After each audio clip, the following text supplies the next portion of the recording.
Olá, meus queridos alunos, um bom dia, uma boa tarde, uma boa noite para que eles estejam nos acompanhando. Meu nome é o professor Silvio Soares, estou aqui na equipe fantástica aí, né, da Revisão PGE, e nós estamos aqui trabalhando hoje com vocês um pouquinho sobre direito consumidor, né? Então, é um bate-pronto, é super rápido, alguns pontos que achamos importantes, para que vocês fiquem atentos aí na sua provinha da PGE lá do Pará. Desejo a vocês toda a sorte do mundo e que com certeza os nossos alunos atingirão êxito, conseguindo lograr aí esse êxito para a nossa próxima fase.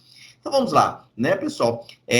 Sem delongas, iremos começar um pouquinho falando sobre o nosso direito consumidor de partes estabelecidas através de alguns artigos que temos dentro da própria Constituição Federal e dentre o nosso artigo 1º da Lei 8.078 de 1990, que é o nosso próprio Código de Defesa do Consumidor. E se nós observarmos bem, lá no artigo 1º ele deixa bastante claro a sua redação. O presente código estabelece normas de proteção e defesa do consumidor, de ordem pública e de interesse social, nos termos do artigo 5º, inciso 32, artigo 170, inciso 5, da Constituição Federal e o artigo 48 das DCTs.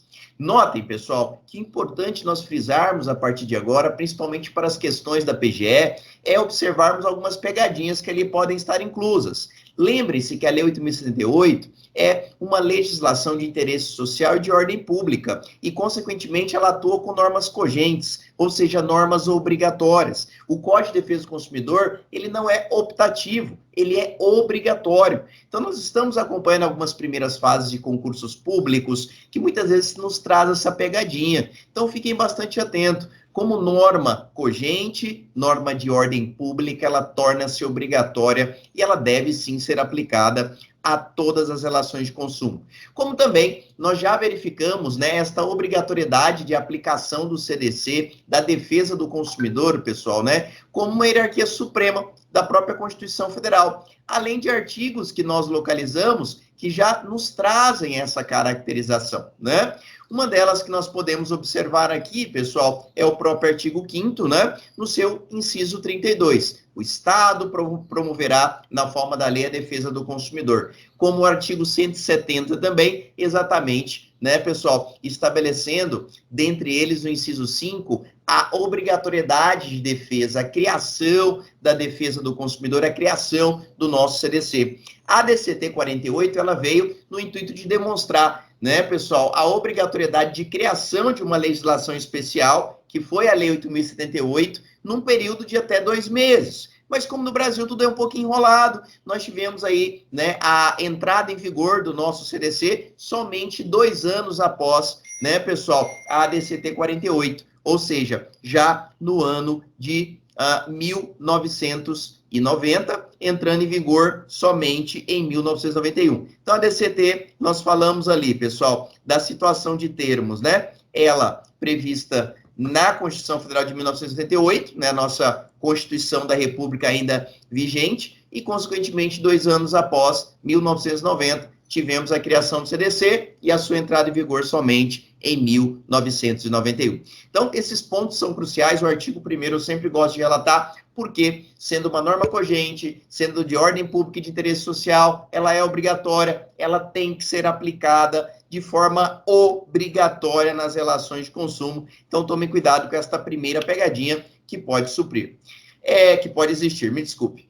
Aqui também, pessoal, é importante nós notarmos o seguinte, né? Quais são os elementos desta relação de consumo? É um ponto bastante crucial. Nós estamos verificando muito essa cobrança em primeiras fases de concursos públicos, né? Tem aí nosso PGE, que vocês estarão participando, dentre outros grandes concursos a nível nacional, e aqui nós sempre iremos trabalhar essa relação de consumo, estabelecendo, né, a relação jurídica entre partes e objetos.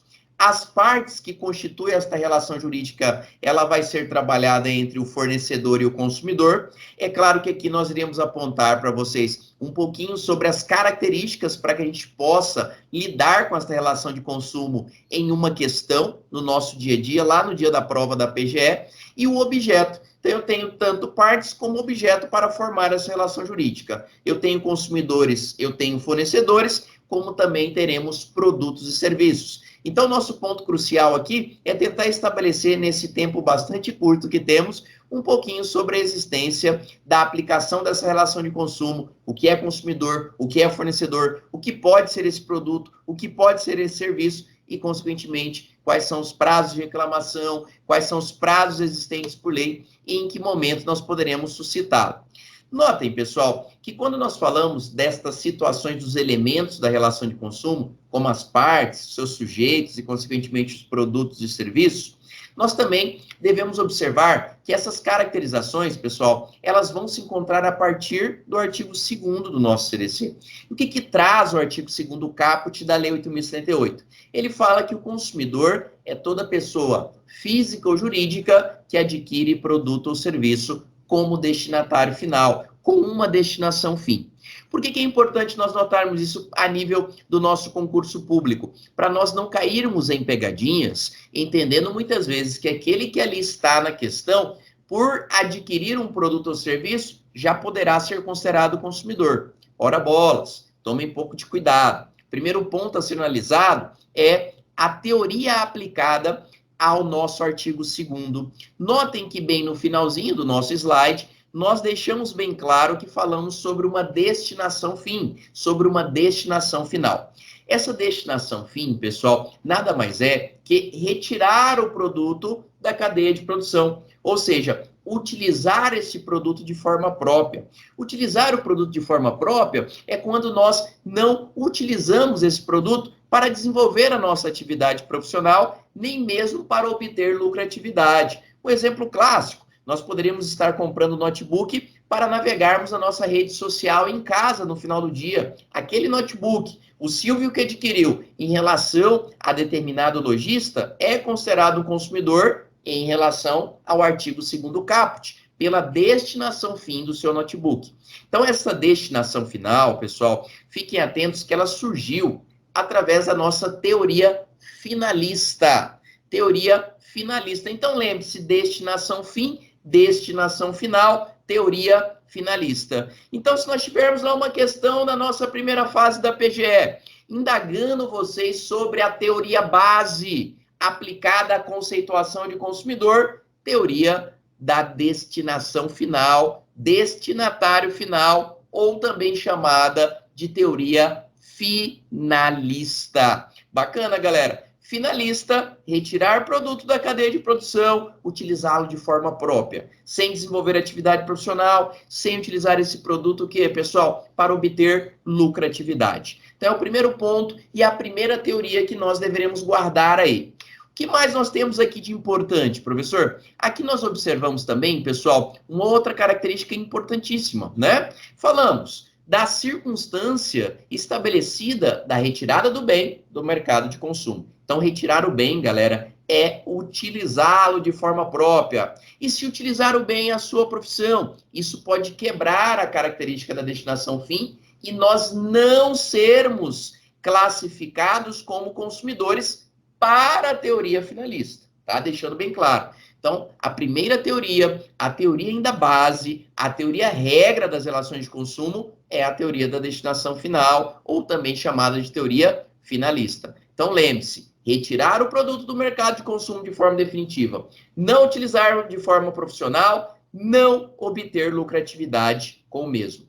Aqui colocamos também o seguinte, intermediação do ciclo de produção. Por quê, pessoal? Na teoria finalista, como já dito, nós visualizamos o critério fático e econômico e o fim da cadeia de produção. Por que o critério fático e econômico, galera? Porque eu retiro ele da cadeia de produção, é a finalização dessa cadeia, e eu utilizo ele de forma própria. Então, fiquem atentos. É uma pegadinha linda de cair em primeira fase e derrubar uma grande quantidade de concurseiros. Então, fiquem atentos.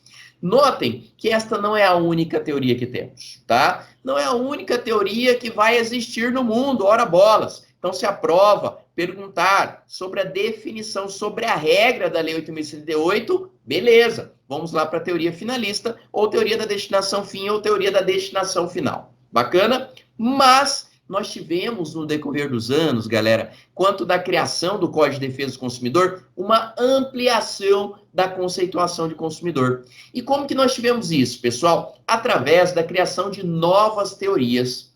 Surgiu, posteriormente à teoria finalista, galera, uma segunda teoria também bastante conhecida em todo o território nacional, chamada de teoria maximalista.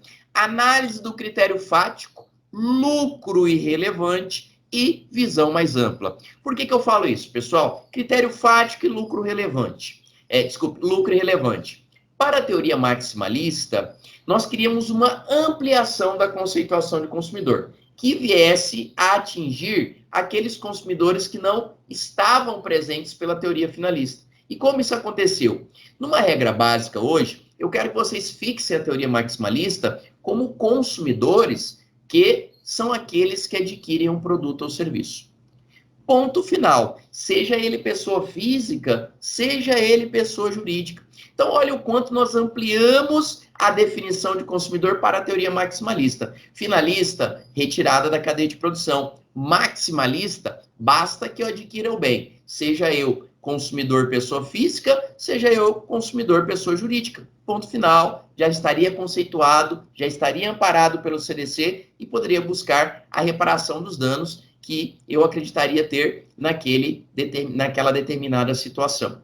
Então aqui, nós não vamos levar em conta o lucro, pessoal. O lucro é irrelevante. Ora bolas. Então, se eu adquiro um produto para desenvolver a atividade profissional em si, ou tão mesmo para obter lucratividade, para a teoria maximalista, não teria importância.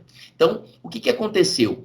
Os nossos legisladores, pessoal, através de teorias que foram suscitadas por grandes doutrinadores no decorrer dos tempos, né, trouxe uma mudança em relação ao posicionamento jurisprudencial. E a teoria maximalista começou a despontar. Por quê? Ela ampliava a conceituação de consumidor muito mais que a teoria finalista. E assim ela percorreu por bons tempos em todo o território nacional.